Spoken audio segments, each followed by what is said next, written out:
ಬಸವನಾಡಿನ ಸಂಪ್ರದಾಯದಂತೆ ಸರ್ವರಿಗೂ ಶರಣು ಶರಣಾರ್ಥಿ.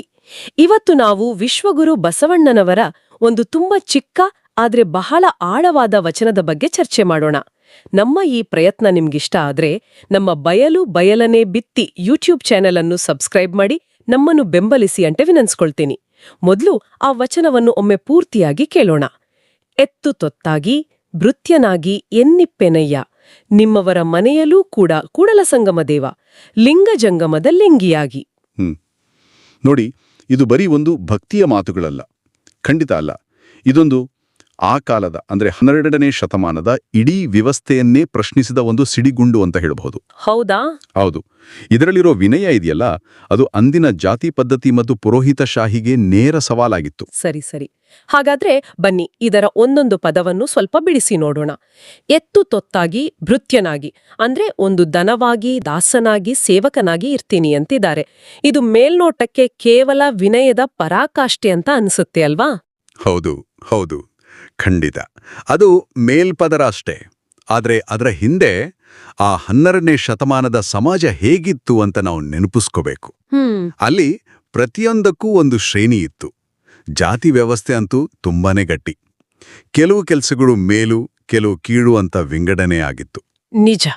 ಅಂತ ಒಂದು ಸನ್ನಿವೇಶದಲ್ಲಿ ಒಬ್ಬ ಪ್ರಧಾನಮಂತ್ರಿ ಆಗಿದ್ದ ವ್ಯಕ್ತಿ ನಾನು ದನ ಆಗ್ತೀನಿ, ದಾಸ ಆಗ್ತೀನಿ ಅನ್ನೋದಿದೆಯಲ್ಲ, ಅದು ಕೇವಲ ವೈಯಕ್ತಿಕ ವಿನಯ ಅಲ್ಲ. ಅದು ಆ ಇಡೀ ಸಾಮಾಜಿಕ ಶ್ರೇಣೀಕರಣದ ಬುಡಕ್ಕೆ ಕೊಡಲಿಯೇಟು ಕೊಟ್ಟ ಹಾಗೆ. ಅದ್ಭುತ. ಅಂದ್ರೆ ಇದು ವೈಯಕ್ತಿಕ ಅಹಂಕಾರ ತ್ಯಾಗಕ್ಕಿಂತಾನೂ ಹೆಚ್ಚಾಗಿ ಸಾಮಾಜಿಕ ಅಸಮಾನತೆ ಮೇಲಿನ ಒಂದು ನೇರ ದಾಳಿಯಂತಾಯ್ತು. ಇದು ನಮ್ಮನ್ನು ನೇರವಾಗಿ ಶರಣರ ಕಾಯಕವೇ ಕೈಲಾಸ ತತ್ವಕ್ಕೆ ಕೊಂಡೊಯ್ಯುತ್ತಲ್ವೇ? ಖಂಡಿತವಾಗಿಯೂ. ಕಾಯಕವೇ ಕೈಲಾಸ ಅಂದ್ರೇನು? ಯಾವುದೇ ಕೆಲಸ ಕೀಳಲ್ಲ, ಎಲ್ಲವೂ ಪವಿತ್ರ ಅಂತ ಹೇಳೋದು. ಬಸವಣ್ಣನವರು ನಾನು ಸೇವಕನಾಗ್ತೀನಿ ಅನ್ನೋ ಮೂಲಕ ಆ ಸೇವಕನ ಕೆಲಸಕ್ಕೆ ಒಂದು ದೈವಿಕ ಗೌರವವನ್ನು ತಂದುಕೊಟ್ರು. ಸರಿ ಸರಿ. ಅಂದಿನ ವ್ಯವಸ್ಥೆಯಲ್ಲಿ ಪೂಜೆ, ಯಜ್ಞ, ಹೋಮ ಮಾತ್ರ ಪವಿತ್ರ.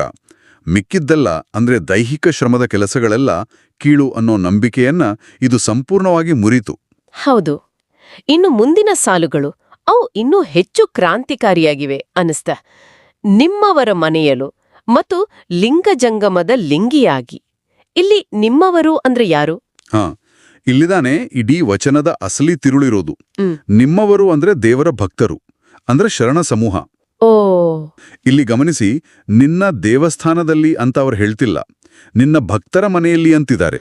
ಹೌದಲ್ಲ? ಇನ್ನು ಲಿಂಗಜಂಗಮ, ಲಿಂಗಾಯತ ತತ್ವದ ಪ್ರಕಾರ ದೇವರು ಅಂದ್ರೆ ಶಿವ, ಆತ ನಿರಾಕಾರ. ಭಕ್ತರು ಪೂಜಿಸುವ ಇಷ್ಟಲಿಂಗ ಆ ನಿರಾಕಾರದ ಸಂಕೇತ ಅಷ್ಟೇ. ಆದ್ರೆ ಅದಕ್ಕಿಂತ ಮುಖ್ಯ ಜಂಗಮ ಅಂದ್ರೆ ನಡೆದಾಡುವ ದೇವರು. ನಡೆದಾಡುವ ದೇವರು ಅಂದ್ರೆ ಶರಣರೇ ಜಂಗಮರು.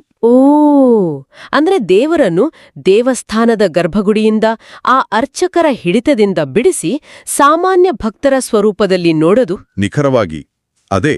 ನಮ್ಮ ಈ ಪ್ರಯತ್ನಕ್ಕೆ ನಿಮ್ಮ ಬೆಂಬಲ ನೀಡಿ ದಯವಿಟ್ಟು ನಮ್ಮ ಬಯಲು ಬಯಲನೆ ಬಿತ್ತಿ ಯೂಟ್ಯೂಬ್ ಚಾನೆಲ್ ಅನ್ನು ಸಬ್ಸ್ಕ್ರೈಬ್ ಮಾಡಿ. ಅಂದಿನ ಕಾಲದಲ್ಲಿ ದೇವಸ್ಥಾನಗಳು ಬರೀ ಪೂಜಾ ಸ್ಥಳಗಳಾಗಿರಲಿಲ್ಲ, ಅವು ಅಧಿಕಾರ ಮತ್ತು ಸಂಪತ್ತಿನ ಕೇಂದ್ರಗಳಾಗಿದ್ವು. ಹೌದು.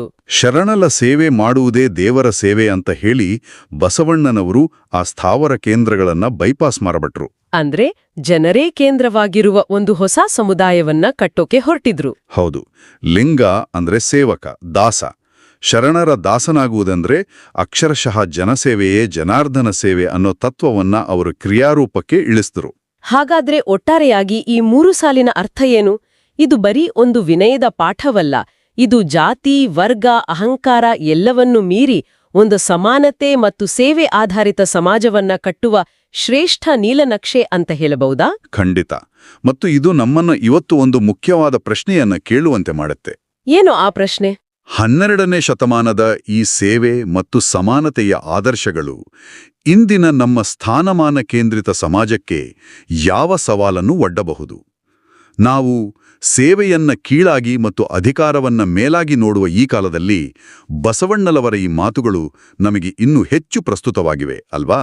ನಿಜಕ್ಕೂ ಇದು ನಾವೆಲ್ಲರೂ ಯೋಚಿಸಬೇಕಾದ ವಿಷಯ.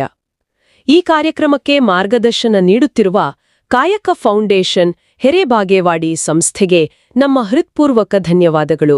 ಸರ್ವರಿಗೂ ಶರಣು ಶರಣಾರ್ಥಿ.